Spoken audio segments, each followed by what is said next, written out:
Hey everybody, I'm back in Kuwait.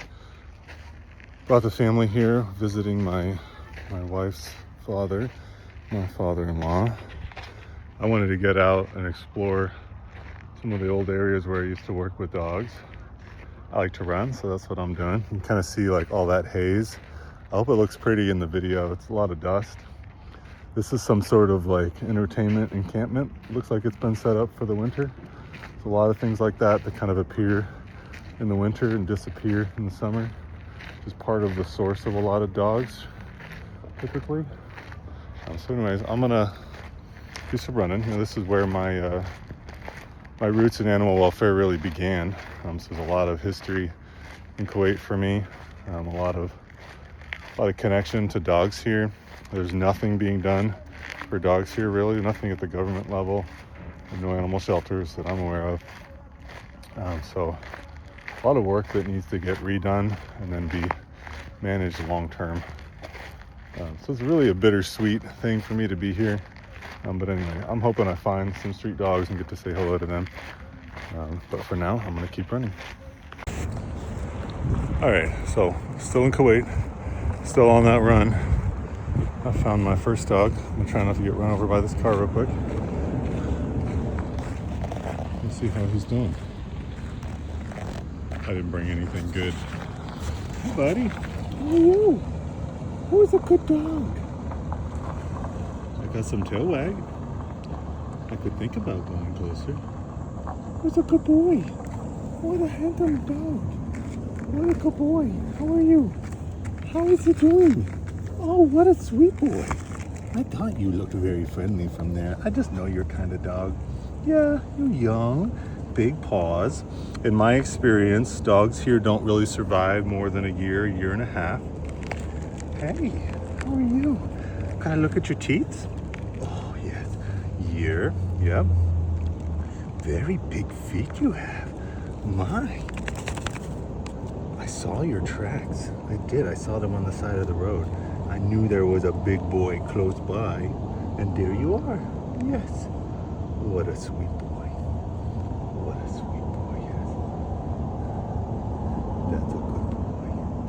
That's a good boy.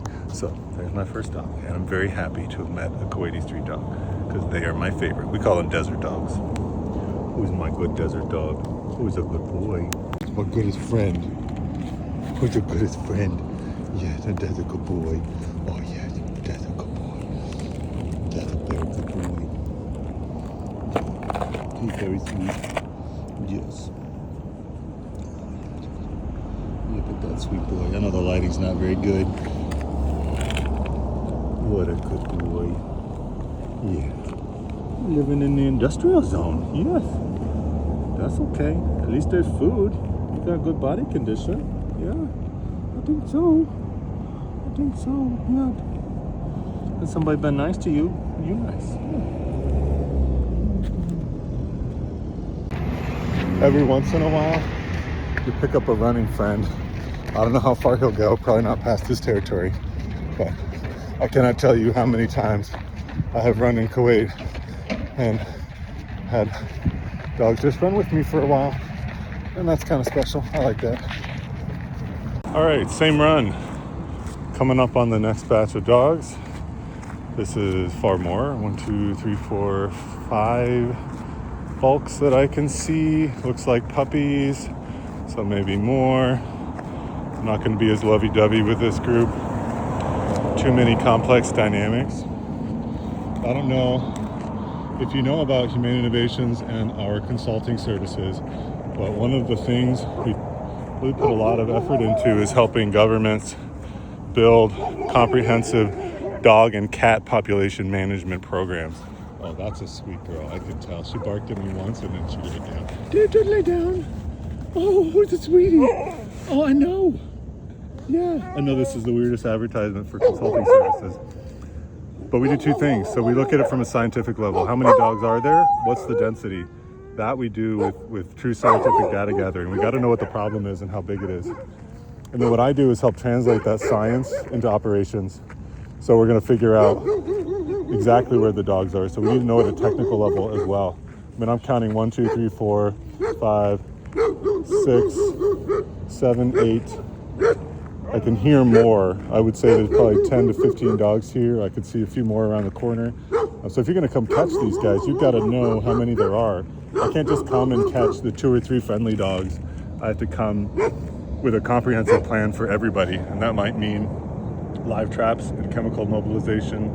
Could mean some hand capture, depending. I don't want to do hand capture if it's going to be really off-putting to other dogs. So if they're other than friendly, I'm not going to try that.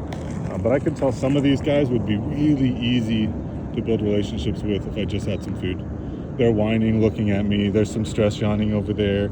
I can see from Her Highness. That may be Mama, who's the sweetest. But we're gonna do all this stuff. And one of the ways to figure that out is to really get into the granular detail. It's going out into the area where you're trying to catch dogs and figure out where is everybody, how do they live? Because they're right here, right now. And it's cooler this time of year, but in the summer, they're not going to be right here because it's going to be too hot, too exposed.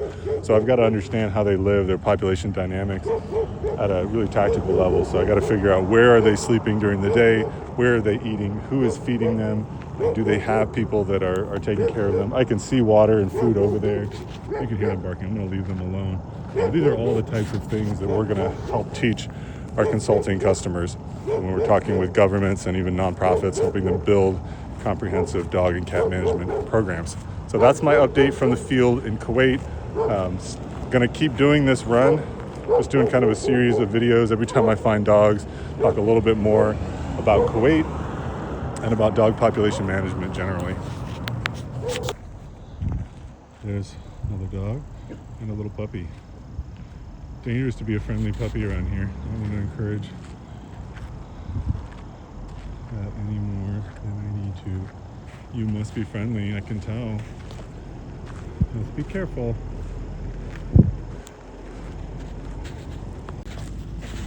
There's just lots and lots of dogs, just like there used to be.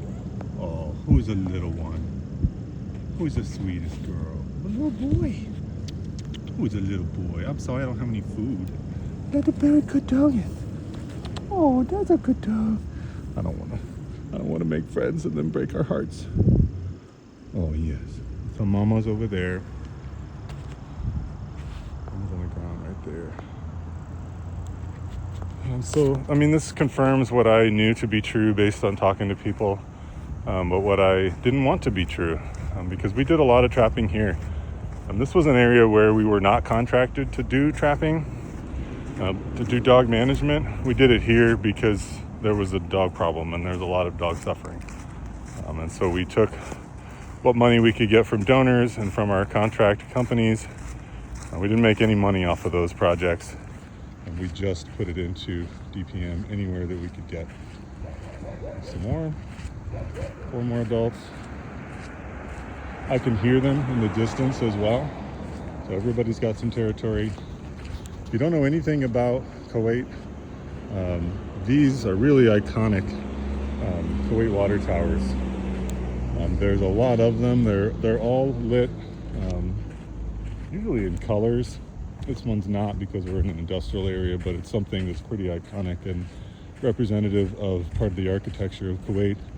I'm sure I can see some in the distance. You probably can't. I know there's some to my left. Anyway, that's a pretty common sight.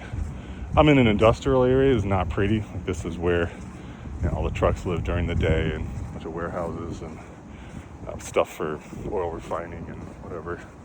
But there's a lot of dogs, and I don't know if you can get, you get that context. I could see it through the video. All of that is dog tracks. 100% of that texture, all of it is dog tracks. It shows you there is a lot of density of dogs right here. Lots, and different sizes. Lots of puppies. It takes a while to build up that many tracks.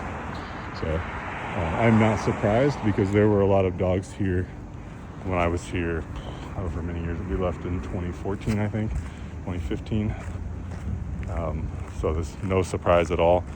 Kind of heartbreaking, but really coming back to look at it through a different lens of, we're running a company whose focus is to help government, nonprofit work with animals.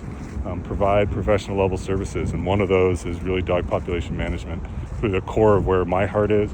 We help in a variety of different ways across disasters and sheltering, regular field services, but my heart really is in dog population management. Anytime I can get out and help to really work on the systemic issues of why are there dogs here, and how do we slow the flow of dogs onto the street, and then how do we humanely, professionally manage the dogs that are here.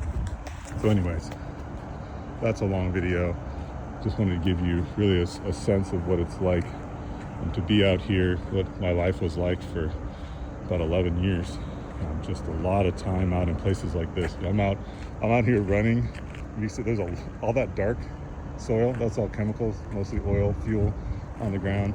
It smells like that. It smells like chemicals and trash. There's open dumpsters, and none of the dumpsters here have lids on them. So you'll see cats flying out of them. It's not probably the healthiest place to spend time, but it is where the dogs are, and I'm really passionate about solving this specific problem. So anyway, with that, I will continue my run.